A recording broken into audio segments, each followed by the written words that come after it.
Well, hello, everybody. I'm Rick Dancer. Welcome to Get Real with Rick Dancer. And tonight on this episode of our show, we're going to be talking about some of my favorite things: Oregon, the timber industry, and the people that don't understand the timber industry. Because we're here to educate. And so what we've got going on is it's very complicated, but it won't be because we're going to explain it to you.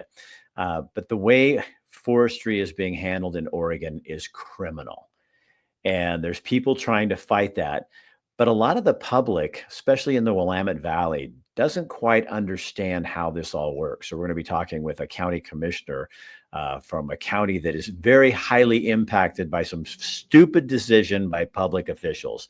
And we'll just get all over that one. But we couldn't do this without our sponsor, Family Dentistry. Dr. Bratland is an amazing guy. He loves freedom. He loves people to be able to speak, and that's why he sponsors our show. We also have Albert Taylor, Endless Possibilities. They work with people in Eugene, Springfield with different abilities. If you're looking for a job that really does matter, you'll feel good. You'll be tired, but you'll feel very good after you spend a day working with people that see different sides of people. They're so amazing. And also, New Leaf Hyperbarics and Wellness Center, Matt McCarl. If you haven't tried hyperbarics, I have a feeling RFK is going to be talking a lot more about things like this: hyperbarics, acupuncture, all those things that are different kinds of treatments and they don't require any drugs. And Matt is really into that, and he can help you out with anything. So I'm going to bring my guest on, and it's Courtney Banks, a county commissioner from Clatsop County. Courtney, welcome. Thanks for being here. Hi. Thank you. We have a mutual friend, Jen Hamaker, another troublemaker. And I love people who bring things up that they're not supposed to. So first of all, kind of for our viewers, like we have viewers in Montana and Idaho and places like that too. Tell people, probably in Oregon, that don't even know where Clatsop County is. So why don't you define for people Clatsop County? Well, has anybody ever seen the movie The Goonies? There you go. Good girl. Yeah. So the Goonies were filmed in Cannon Beach, which is South County for Clatsop County, but we also have locations that were filmed in Astoria, and so that's where Clatsop County is Northwest Oregon, and we're right on the coastline. Yeah, so it's Astoria, Seaside, Cannon Beach, probably one of the most beautiful areas. Honestly, my family always had a home. We sold it this last year, but we used to have a home for 50 years in Pacific City. But my wife's my favorite place still to go is Astoria. I love Astoria because there's a success story of a community that was, when I was a kid, my parents owned the A&W in Seaside, and you didn't go to Astoria. It was a rough place. I mean, it was rough. And now it's like one of the most interesting, because it feels like it's a seaport, but it feels like a seaport, and there's trails and places to visit and history and good food and great beer and good distilleries. And I mean, it's a great little community, and they should be applauded for what they've been able to do in just 25 years, just to turn that whole thing around. Well, our community is about 40,000 people when you think about the county as a whole, and commonly in the summertime, it will triple in population just by tourism alone. So it's a pretty amazing place to visit also. So what do you love most about that area?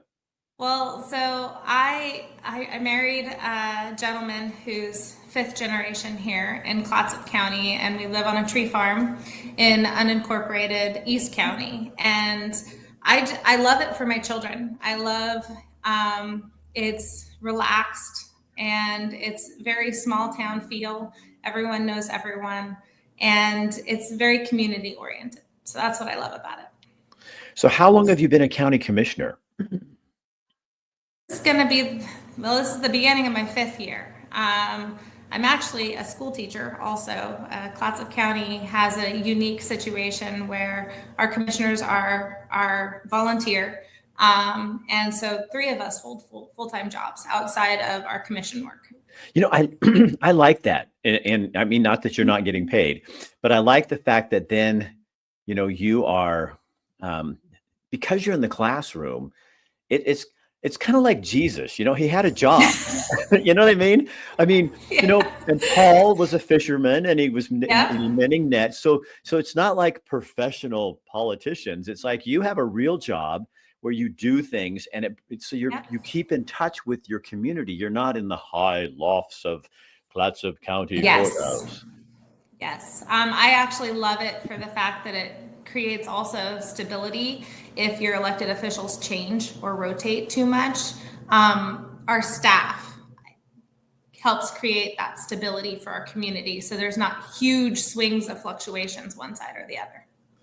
So what to tell people, you've been in the forestry, your husband's in the forestry business, so you guys understand this industry, but what is going, the state is just going crazy when it comes to timber production and protection for spotted owls and all this kind of stuff.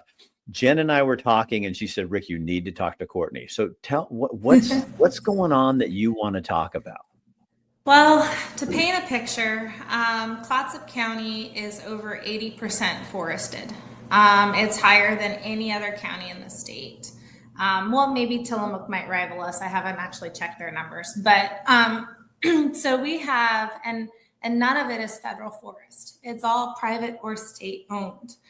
And our state has gone the route of a habitat conservation plan with an effort to basically avoid lawsuits by the environmentalist community.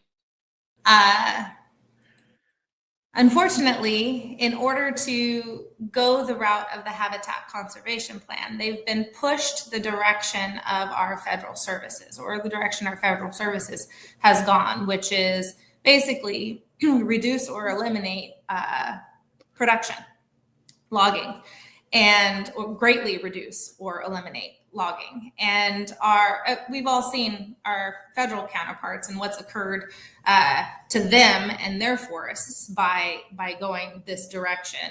And if you're unaware, we burn quite regularly every summer, just wildland forest fires everywhere. So this mainly is starting on federal. So the Habitat Conservation Plan is just on state land. Is that right? Well, so there's two conservation plans. Well, of course there are. Yeah, one is for, right? Like we're not busy enough. Right.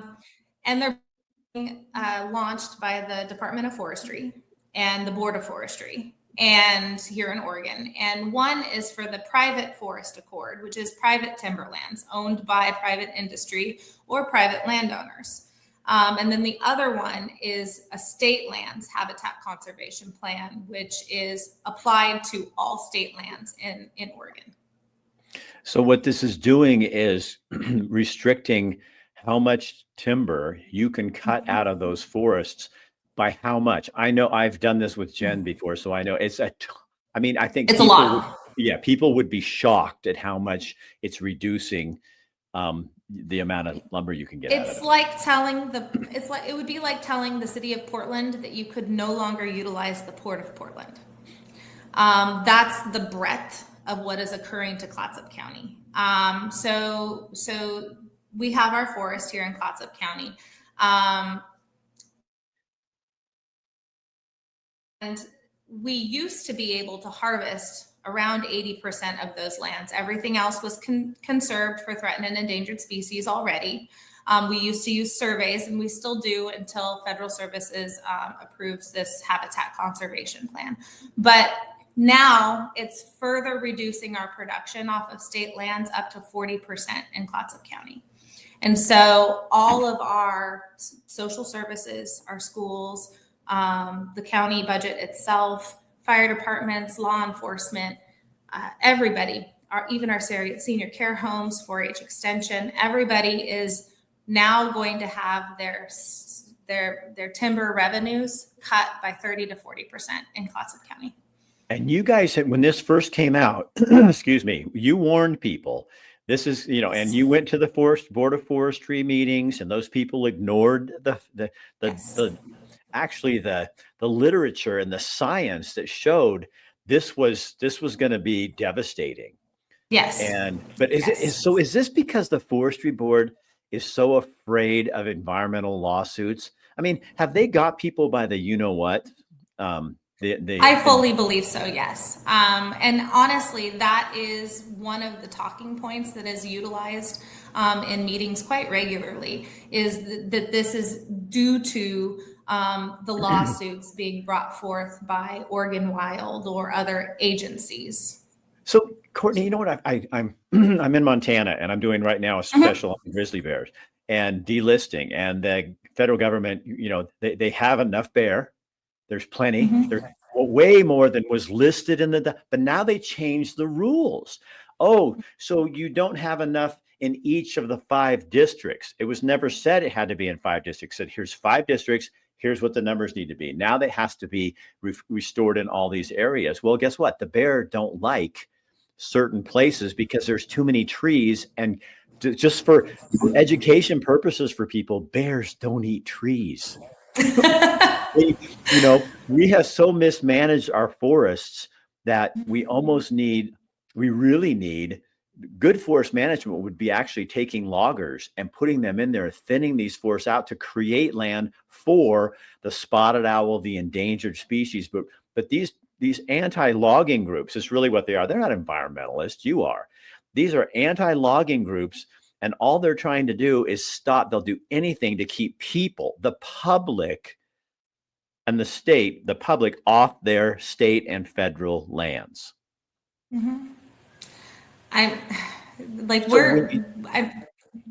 Yeah. In your budget, so what does this look like? Like when the rubber hits the road, what is this doing to your schools? What is this doing to your county budget? Well, it's completely defunded one of our schools. Our Jewel School District is being completely defunded. They actually tried a lawsuit against the state of Oregon, but it failed to gain traction. So they're facing closure once their money runs out, and they do not. They don't have access to the school equalization fund in order to help them maintain their operation levels. And so they also house a local health department up there and community services. And so that's one of the things that is going to occur. And Jewel's a little rural town kind of that sits how far from Astoria and Seaside? Because Seaside and Astoria are kind of big. They're on the Columbia River and the coast. And then Jewel sits in about 25, 30 miles. Yeah, and they're up in the hills. It's about a 40-minute drive from Astoria to Jewel, 40-minute drive. And so it's a small unincorporated community up there, but they have had a lovely school up there just due to the timber revenues that they were receiving. Do you guys feel like you're just ignored? I feel like I'm getting choked. I feel like as we are looking at our sheriff's department budget and recognizing that we've lost half of it due to our reduction in timber revenue, and we just built a new jail. And so I feel like we're getting choked. At every turn, we are having to look at different permit costs to make sure that we're not subsidizing things for community. But what that does is it just passes the pressure on to somebody else. And I really greatly dislike that. It makes me angry to watch what is happening to our community just due to the loss of funding. And in terms of like, say Jewel too, but even your other communities, the fabric of that, Jewel is a community because it's always been a community. And I think sometimes it's really easy for people in Gresham and, Portland, Milwaukee to go, well, deal with it, and it's like, well, it's because they're not doing it to you. Well, that you can see. They are paying. And I mean, the cost of lumber is going to go up and is going up. So we can't. Do you ever find it interesting that Oregon, especially, talks about how strong we are on affordable housing? We need affordable housing. So all your HCPs, everything you're doing to restrict timber, it's just driving the cost of housing up. So they're speaking out of both sides of their mouth. Well, and it's not just driving the cost of lumber up, we are actually passing off the pressure to another entity in order to create it. So we've taken what I really kind of feel is a holier than thou situation, where we're saying, oh, we're gonna conserve here because we're gonna be good, but we're gonna make you produce for us. And so by making someone else produce for us, we're passing that pressure off, and we're passing it off to other countries that don't have near the environmental quality and laws that we have. And so these trees and this lumber is being created in an area that is going to have triple the negative impact that we could possibly have. And that is also what makes me angry and a little bit of a baby environmentalist. Because it's hypocritical. It's very hypocritical. Because what you're doing, when we do that with oil production, well, as long as somebody else is producing it. And where do people that drive electric cars, do they understand where electricity comes from? Because it's those same dams that they want torn down, that creating their Tesla energy, or what most of their Tesla energy is coming from really is coal, which is the evil coal, but yet they don't have to see it going into their car. So then it's okay. It's better than gasoline, but it's still coal.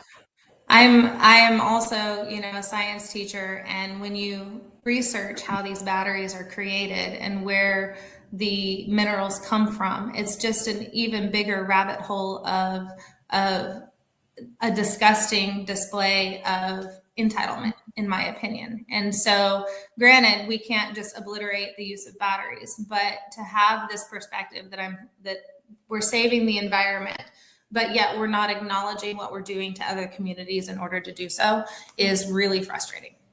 Right. And what the education part of this is to let people know that New Zealand and Russia is providing our wood and our plywood.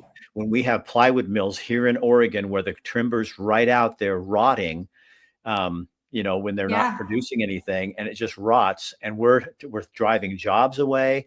And then we're buying it from countries that don't have near the environmental standards that Oregon is like. I was talking to some people, and they said these folks from Scotland and England came over from the timber industry, and they were watching. Said, if we had to do all that you guys do, we would never make it, because we are like the gold standard. Oregon and Montana and Idaho and Washington, the gold standard for how you do timber. So why don't we use the timber that we have here? And that's, if you wanted to be an environmentalist, isn't that really being more environmental when you do it in places that actually respect the earth? Yeah. And I will say that our community respects our environment so much. I mean, I've always looked at our forests as kind of our retirement fund. It's our 401k. We keep putting into it and putting into it and putting into it because we want to reap the benefits. But if we don't stop putting into it, our benefits stop. So we've continually, cherished these lands and these forests, and we've continued to care for them in the healthiest possible way. But we also need to reap a profit so that we can continue to afford to care for them. Right. And so it's this full circle. And once we stop that profit, then who pays for the care of the forest? Who pays for the agency, the Department of Forestry? Who pays for the services so it's going to be that cost is going to just get pushed off onto the constituents further. And that also is frustrating. So what didn't the head of the Oregon Board of Forestry resign kind of quickly and abruptly and under some pressure from people? So it was the state forester. Yes, he did resign. Now, I want to say that he's a very personable and kind human. Like he's a pretty nice guy. But I cannot, I will verbalize the frustration that I've had with the Department of Forestry's budget and the fact that they have not addressed their budget shortfalls, and that they also He recommended this habitat conservation this plan go through, also recognized that it was going to cause the department to go bankrupt. Well, they had the figures. And then you have all these business people who serve on the board appointed by the governor. So they're people that are, in step with the governor and what she wants, or Kate Brown, the former governor. So it's just, and they didn't stand up for it. And they knew, a lot of them knew. It was in their face. It was presented. It was even the department's own numbers that they were utilizing at the end for the final decision that basically said, this is going to bankrupt the department. And they went forward anyway with the caveat, well, not even a caveat, with the assumption that legislature was going to bail them out. Well, the Oregon legislature is never going to bail anyone out on an environmental issue. Do you think Oregon is so much into virtue signaling that it's destroyed? It's not the real Oregonians. You know what I mean? Mm-hmm. A lot of the lawsuits and a lot of the push has come from the outside of Oregon. Yeah. It's not Oregon values. It's not Oregon environmentalists even. But yes, the values of Oregon have come from almost, I would say, a federal level. A push from our federal services to do things. But these federal services, Fish and Wildlife, they're not foresters. Right. They're not foresters. They do not know how to run a forest. They've not been educated in how to run a forest, but yet they're telling our Department of Forestry that we want this number of acres and this amount of connectivity and we want these things and those things. It's not going to create a healthy forest. It's just numbers on a piece of paper. And what's going to end up from all of this is what our federal forests have gone through, which is burning every year. Right. What if they went to the real foresters, like the people that are like loggers and scalers and buckers and fallers, and wouldn't that have been a great thing? How we're always looking for the best, science and best interest, and here's all these people who have been ignored for 50 years, and they're out there every day. They even ignored their own district. So the Department of Forestry wrote this plan in Salem. They did not talk to a single district. There was no district foresters involved. There was no foresters on the actual lands. And so what you'll find in our habitat conservation plan is there are actual clear cuts that are in conservation areas. They will never reach habitat by the time this plan expires in 70 years. But somehow they're in there because nobody bothered to talk to the local districts, the local foresters, the local loggers, no one. What do you hope the general public starts to understand better? That this was a crap habitat conservation plan that has no logic. So I have always believed to do your due diligence, and I support, protecting threatened and endangered species. And in fact, I think the Federal Service surveys are an amazing methodology to continue to move forward and do good things with in regards to forestry.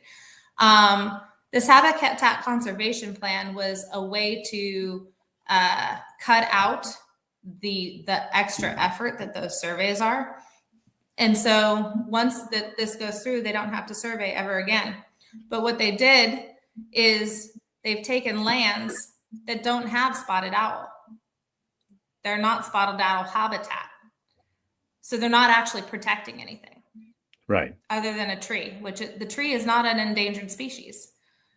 And so it's not going to do the job. It's not going to do what they want it to do.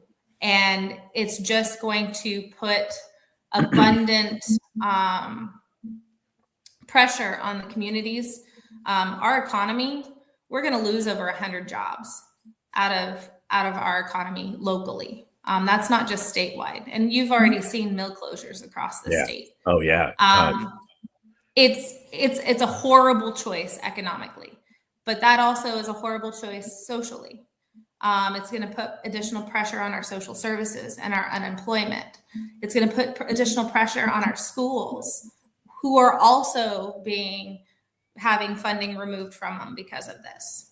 And so it's going to put additional pressure on our agencies, which we are now going to struggle to fund. And so I never wanted to be a tourist community that when you looked behind the curtain, you saw just desperation. But if we can't find an economy to replace what we're losing, we're going to have desperation behind the tourist front. Well, it's interesting. Somebody asked me, well, don't you trust the habitat conservation plan? And I said, why would I? Look what you did with the spotted owl. You came up with a plan, and then most of the timber that burned in the Labor Day fires up the McKinsey, where I used to live, was spotted owl habitat. So the very idiotic, stupid, non-scientific plan that you came up with to protect this owl didn't work. You ended up burning up all this land anyway. And then you discovered it was actually the barred owl that was taking the habitat from the spotted owl. So now Fish and Wildlife is going to murder 450,000 barred owls to protect the spotted owl. Yeah. Like what?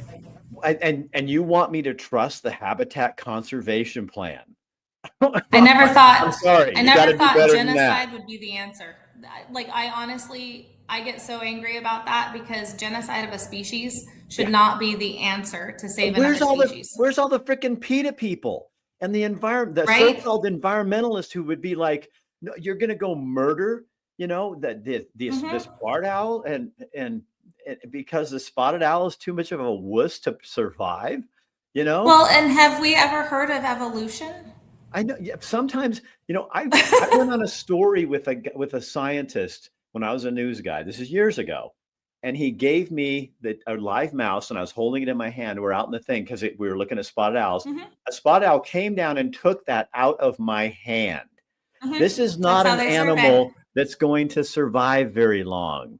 If you'll eat, if here's Mr. Gidbar, and you're going to come down and take your little mouse from me. This is not a wise owl. He wasn't in the Pooh land. He wouldn't have made it with Winnie the Pooh. He was not the wise owl.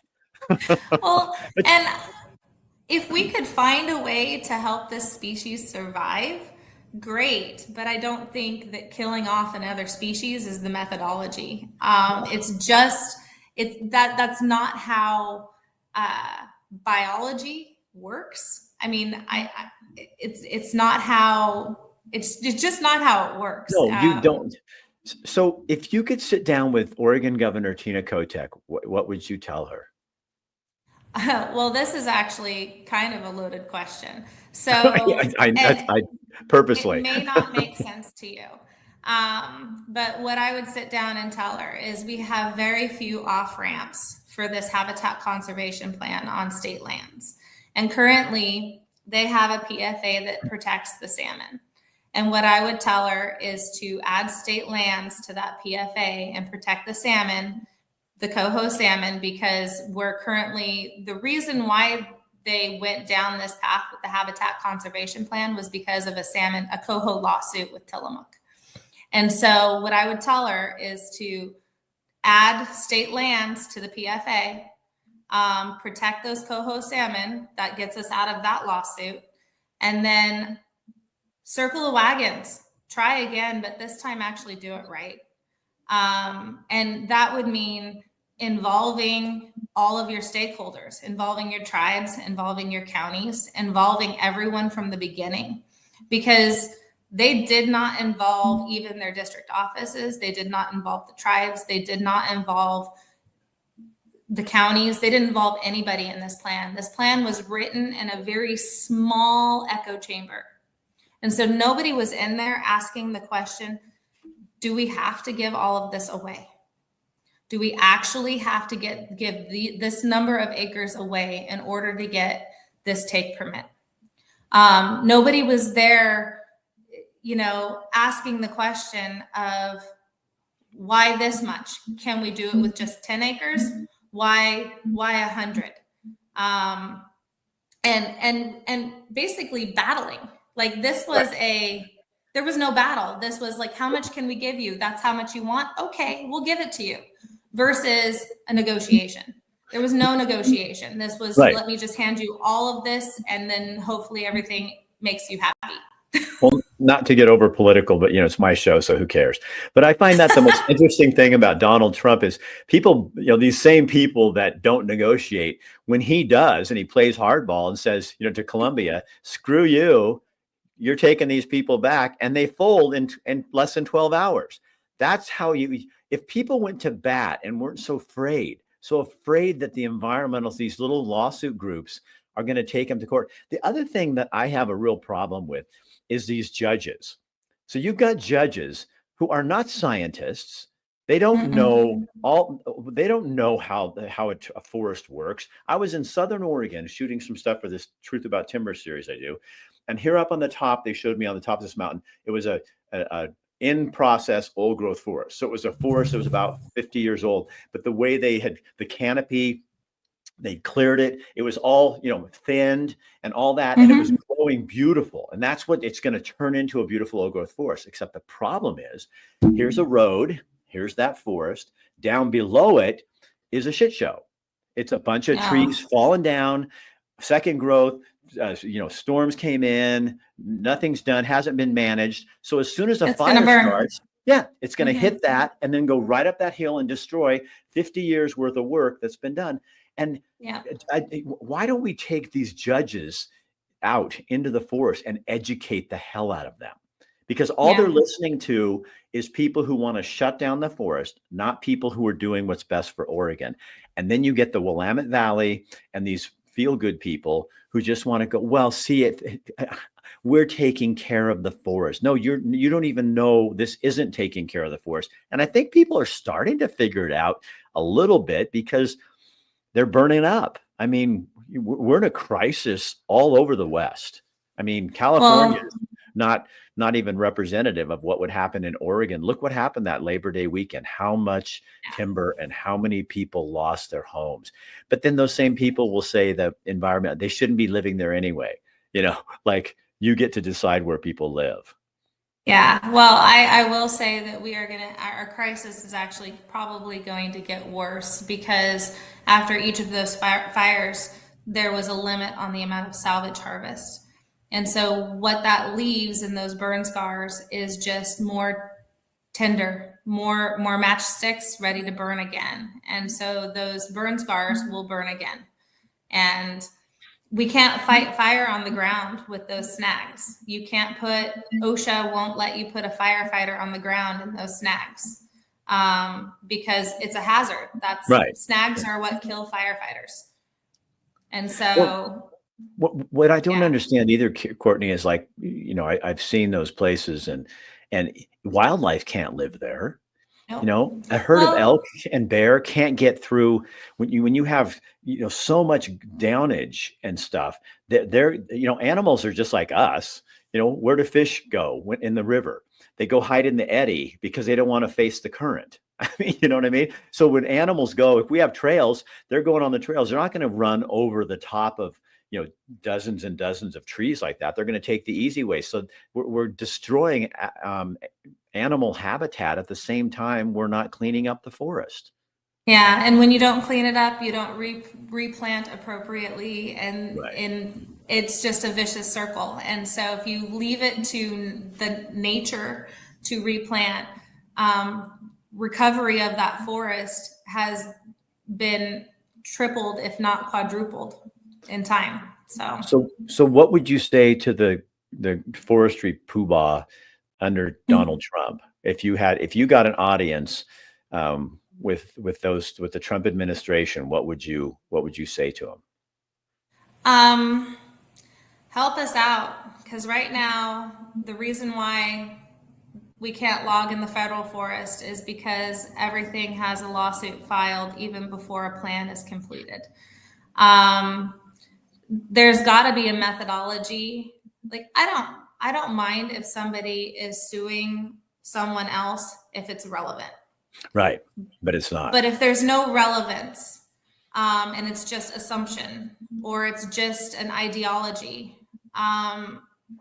it's not a viable lawsuit. But those viable lawsuits lock us up for years. Yeah. And so it could, I mean, and this could be to the fishing industry. This could apply to the forest industry. It could apply to any natural resources industry.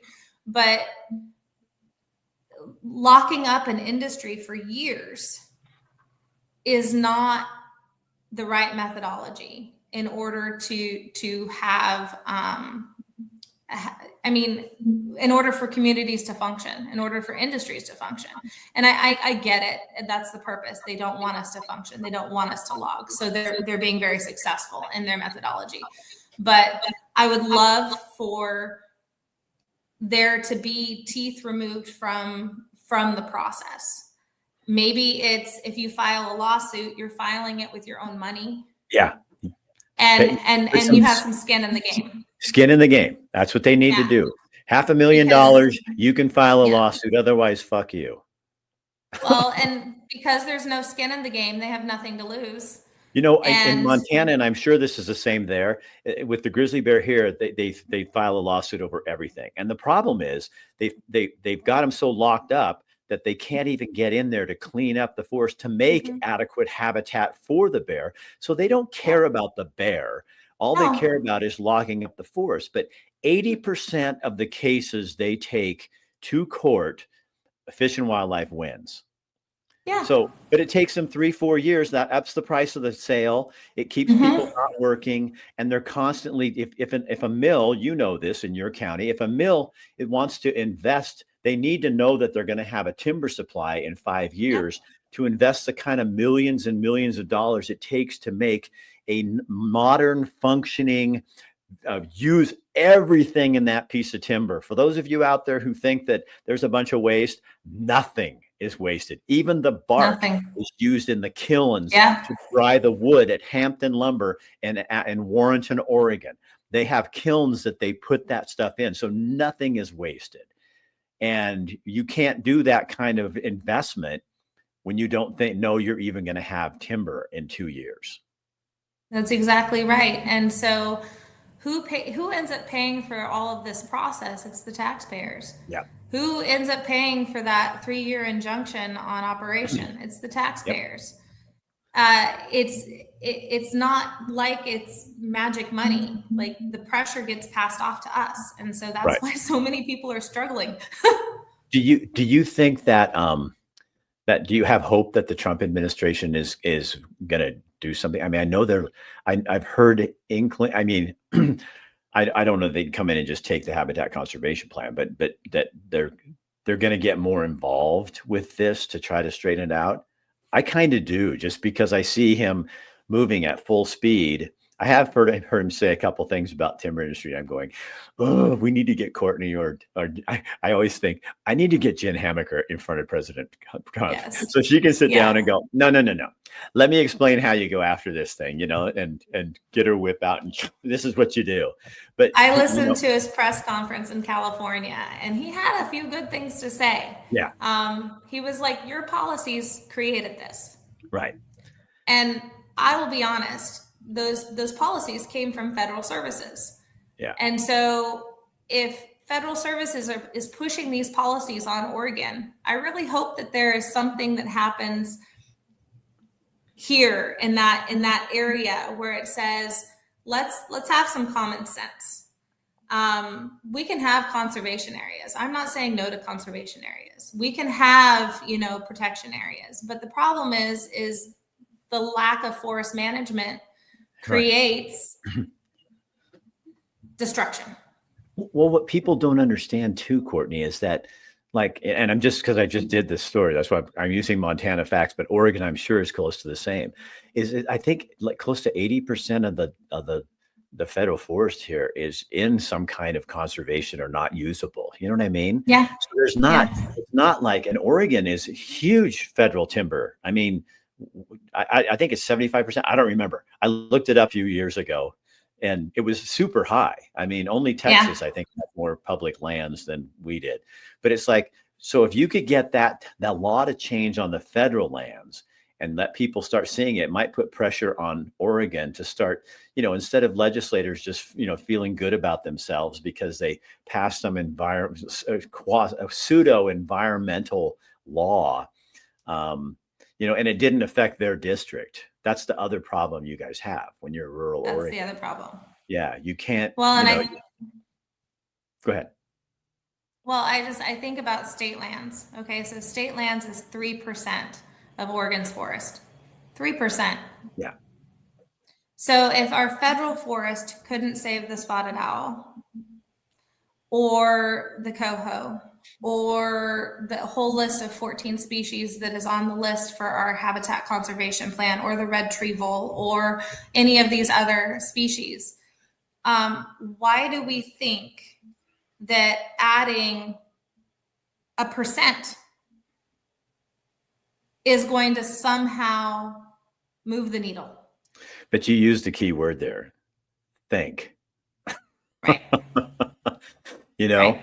I mean, this is complete virtue signaling. I feel like the message is changing, though. I feel like people are starting to go, and I think once you start pointing out the hypocrisy and show that the true environmentalists, the people that are the most environmentalists, are your loggers, the people that live in these areas. One of the guys I talked to in this thing says, we don't live here to work. We work here to live. Because we love the mountains and the rivers, and we don't want them dirty, and we fish. We use these forests, and we love seeing bear and, weasels and whatever else is out there, lynx and that kind of stuff. And how many of these environmental people have ever even set foot in Clatsop County, Oregon? I don't know, but I will say that I'm really tired of all of the rules putting pressure on one industry. When you see other entities like ODOT or Portland even drop loads upon loads of crap, literal crap, into our rivers. Yeah. It rained too much, so our septic systems poured into the rivers. How is that fair and okay? How is that okay? Several years ago, I went to Rome, Oregon, which is on the whole other side of the state from you. And I was talking to a rancher. It's right on the border of Idaho. And I was talking to this rancher lady, and she said, yeah, they made us come out here, and we had to fence off the Owyhee River, where we've been grazing and watering our cattle for generations. And she said, and nobody paid attention to all the lakes man-made lakes we made for elk out in the desert. And she says, so I go to Portland to fight this. And I stood on the banks of the Willamette River, and I saw a river encased in concrete and pollution. And I said, you're going to come to Rome, Oregon, and tell me how to manage my land when you can't even manage your own?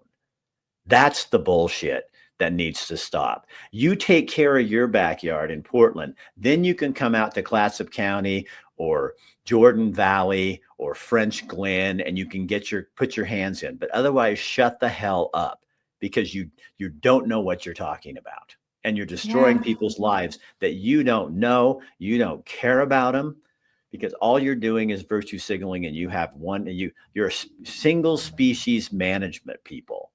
So you pick the bear, you pick the cute ones, the little spotted owl and the thing like that. And you say, oh, here's what we're doing.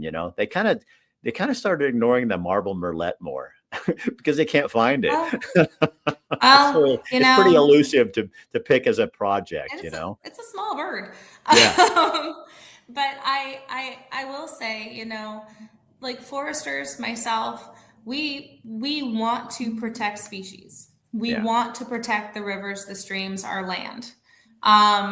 We want to, and we work hard to do it. And I wish that the industry had been better over the years with showing folks when we do have a logging operation, where does the money go? Right. Because a lot of the money goes to rehabilitation of the lands. Right. A lot of money goes to stream rehab, to protect the fish, to like better culverts, better bridges. A lot of it is for access for recreation too. And so, but if we're not making any money, we can't do those activities. Right. And logging's like, I interviewed Jay Browning a few years ago, and he's a man. He's wonderful. He's the man, and he has so much equipment that is specially made so that you don't rip up the forest ground and that you don't take trees through streams. But those pieces of equipment are $2 and $3 million. So this is a big investment to then all of a sudden have the governor, have her little HCP plan, put it through her forestry board that she set up and appointed. And then they come in, and then he has to start selling off equipment because he doesn't have enough business to do his job. So you can't have it both ways. You can't have environmental stewardship of the forest. You can't build affordable houses when you're doing all this other feel-good stuff that really isn't working. So, and it's shutting us down. It's shutting us down. So last thing I'll ask you, you're a teacher, and I know you don't take politics into your classroom, but are you getting these kids to critically think, like for themselves? Do you know what I mean? Like to best class I ever took in high school was a critical thinking class, and got me in the most trouble in my life, and still does, because I will never stop asking questions. And if something doesn't make sense, I want to know why. I think one of the most enjoyable things I have is in my science classes, where I have the kids explore all of the pros and cons, because every good thing has cons, and it's a balancing act. It's where is the balance, and it's seeking balance. I'm not seeking to go all the way one side with anything that I do. What I'm seeking is where is the balance for having this really good thing occur. Wind energy, it's a really good thing, but let's explore the cons. Right. And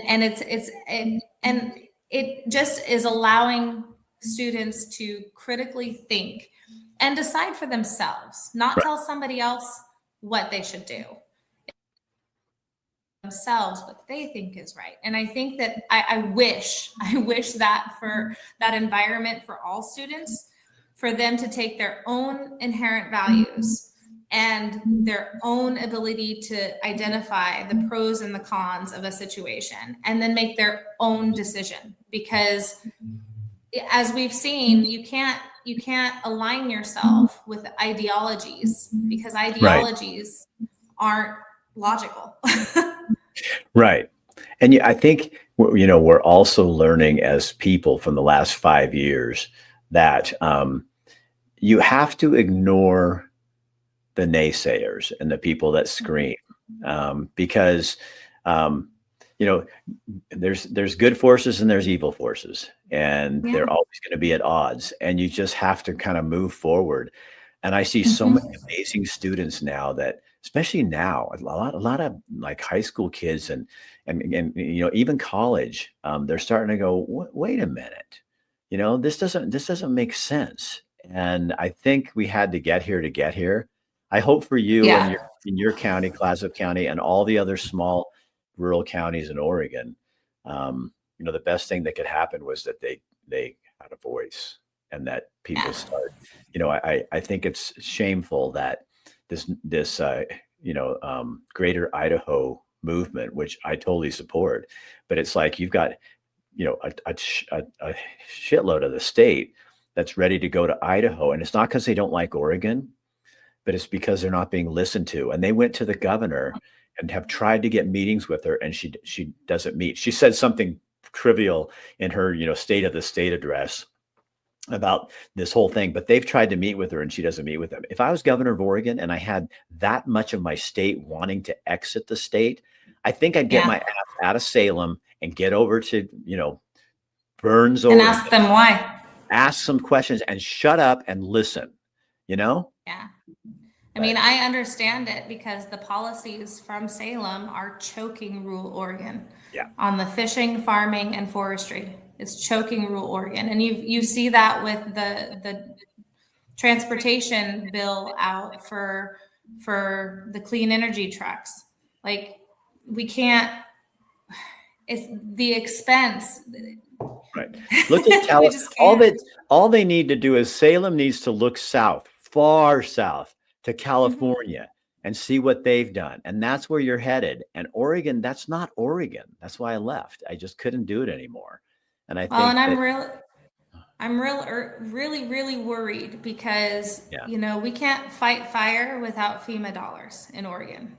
Right. And so when I'm watching what's happening at the national level, Oregon's got to pay real close attention to what's happening, because we can't afford to lose federal dollars in order to fight our forest fires in the summer. And we can't afford it. Right. Well, what they need to learn is Trump's serious. And it's like, if you start farting around with this stuff and not following the law, it's not just your ideology that's going to suffer. It's the people of Oregon are going to suffer. And, and she's headed that way, she budgeted $1 million for 12 years, which I don't understand, because she's only there for like 3 or something. But for 12 years, so she can fight Trump. And it's like, maybe you should take that $12 million and put it into affordable housing. or our schools that are being defunded because of the habitat conservation plan. Right. I mean, that would go a long way. Boy, Courtney, you and I just single-handedly solved all the problems of the world. Now, if only we could get somebody to listen to it. Pay attention. Yeah. Well, at least we have a platform. That's good. Hey, thank you for coming on and just kind of just talking like that, because I really do. I mean, I love your heart and soul for the small community, and you're the kind of county commissioners I want in my county. And thank you. Yeah, no, and I think it's cool. No wonder you're friends with Jen Hamaker. I can understand that. She can say all the things without a filter, and I love it. If I was going to get into a bar fight, I'd want her near me. I mean, honestly, so I don't know if you know our previous Senator, Betsy Johnson. Betsy and I are dear friends. I love that woman. I do too. That woman, I learned so much from her. And so she's kind of like my goal. she said, well, you're going to have to say the F word more. I've had her on my show. I totally supported her when she ran for governor, and I took a lot of heat for it. I still have Republicans that hate me, but I don't care. But she came on my show and she's like, "Hey, Dancer, so can I cuss?" And I'm like, "Yeah, you can cuss." And she goes, "Really? On your show? Sorry, that's fine." I went, "Yeah." So we're kind of going around, and all of a sudden I said, "What do people want?" She goes, "People want somebody that's going to come in and do shit. They're tired of these fucking idiots that aren't talking." And I was just like going, "Whoa." And people started writing me in going, "I love this woman. Who is this?" I mean, she cuts right to the chase, and you know what you get. And she was never afraid to go against her party if it was against Oregon. She is like a Mark Hatfield and a Vic Attia, and those people that really, Phil Kiesling, the Secretary of State, people like that who really did and do love Oregon first. And it's for the people. Yeah. It's for the people. Right. And it's not for some other ideology or religion. It's for the people and what is going to be best for the people or the community that's involved. Well, I think you're following some good shoes there. Yeah, I like her. If you see her, tell her Rick Dancer said hi. I will. All right. We'll talk to you. Courtney, thank you again so much for joining me. Okay, hang in there just for a second. Hold on.